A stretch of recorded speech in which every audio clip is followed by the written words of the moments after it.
We provide you the platform to turn your dreams into reality. Give wings to your aspirations with KR Mangalam University. PM आवास पर चल रही जो high level बैठक थी वो खत्म हो चुकी है। रक्षा मंत्री राजनाथ सिंह, एनएसए अजीत डोभाल इस बैठक में शामिल हुए। सीडीएस के साथ साथ जो तीनों सेना अध्यक्ष हैं, रॉ चीफ और आईबी चीफ भी इस बैठक में मौजूद रहे। क्या कुछ निकल कर आया, क्या रणनीति वो बनाई गई? जाहिर तौर पर डीजीएमओ लेवल की जो बातचीत हो रही है उससे पहले ये बातचीत शुरू हो गई थी। डीजीएमओ लेवल की जो बातचीत हो रही है उसमें क्या कुछ निकल कर आता है? भारत की तरफ से तमाम वो जो शर्तें, जिस शर्त पर ये सीज फायर हुआ था उस पर ये बातचीत हो रही है।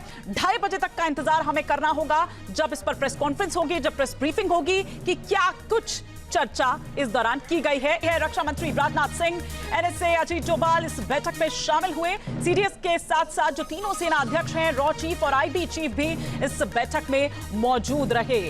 क्या कुछ निकल कर आया, क्या रणनीति वो बनाई गई? जाहिर तौर पर डीजीएमओ लेवल की जो बातचीत हो रही है उससे पहले ये बातचीत शुरू हो गई थी। डीजीएमओ लेवल की जो बातचीत हो रही है उसमें क्या कुछ निकल कर आता है? भारत की तरफ से तमाम वो जो शर्तें, जिस शर्त पर ये सीज फायर हुआ था उस पर ये बातचीत हो रही है।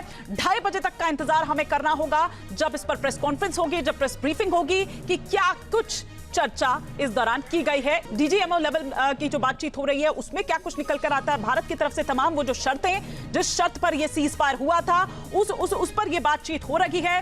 2:30 बजे तक का इंतजार हमें करना होगा, जब इस पर प्रेस कॉन्फ्रेंस होगी, जब प्रेस ब्रीफिंग होगी कि क्या कुछ चर्चा इस दौरान की गई है। न्यूज नेशन अब व्हाट्सएप पर खबरों की ताजा अपडेट के लिए न्यूज नेशन के इस क्यूआर कोड को स्कैन करें।